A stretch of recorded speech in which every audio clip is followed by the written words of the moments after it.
ए भैया, फागुन नियर आइल बा। यही में एगो लड़की के गौना भइल, ओकर पति ओकरा के छोड़ के परदेश चल गईले। औरतिया बेचारी रोवता तड़पता, कहता ए राजा ई जवानी जियान होता, कैसे रही रउए बताई।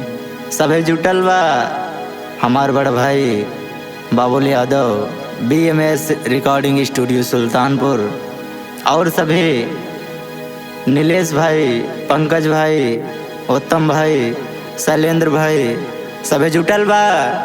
बस रउए कमी भाई राजा, जल्दी घरे आई और देखें औरतिया कहता कैसे कहता, आई सुनी।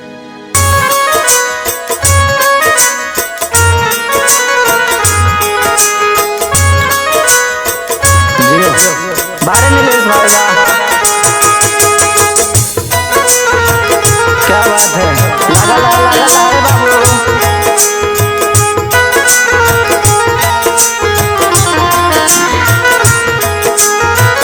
सोना ये बलम हो, का करी हम हो, जब से करई लगवनवा न भइले मिलन हो। हाय जवानी में लागे मोर घूम बलमुआ के लिया दर्दिया मोर सुन हो।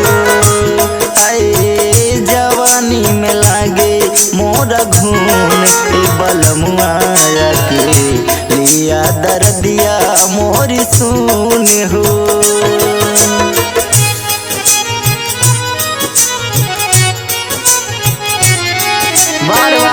क्या बात है,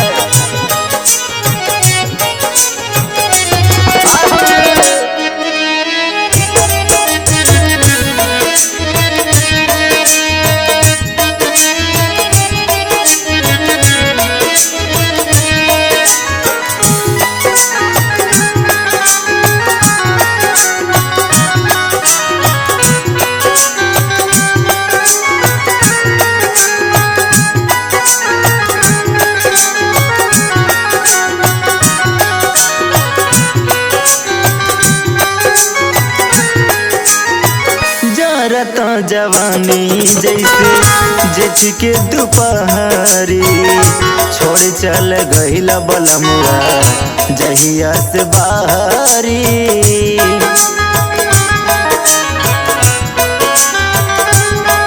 हाय जरता जवानी जैसे जेठ के दोपहरी, छोड़ चल गईला बलमुआ जहिया से बाहरी।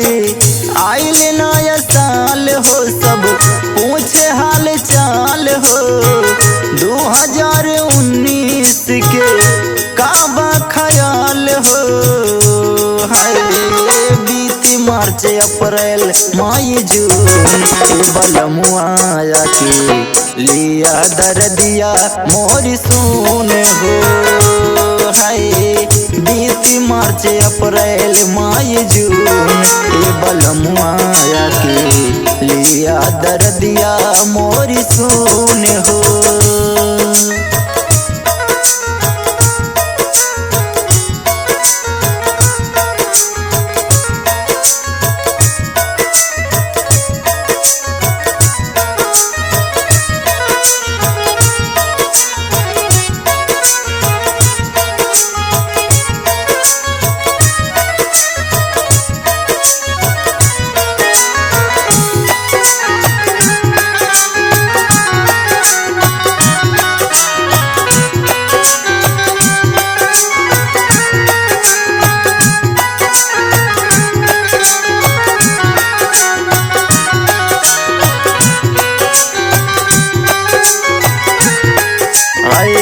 हमरा साथे के सखी बन गईली माई, ई बात राजा तोहरा कहिया बुझाई।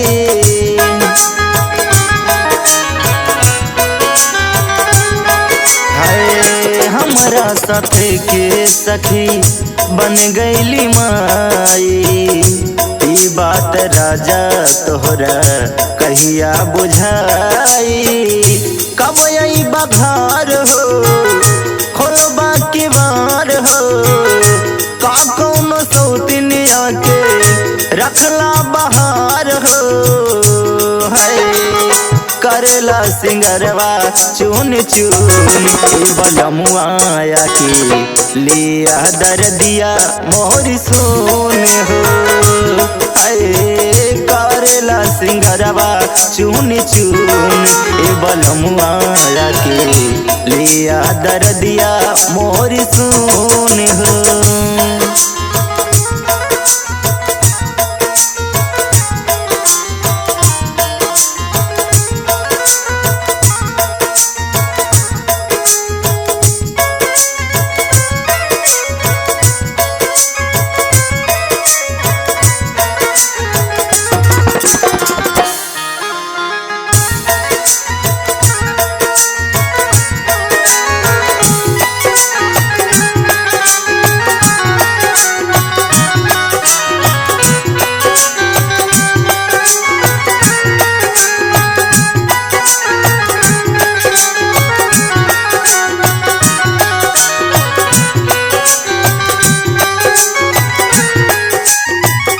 बाबुल सलंदर कैसन आइल समैया सुल्तानपुरी कृष्णा भैले निर्दयिया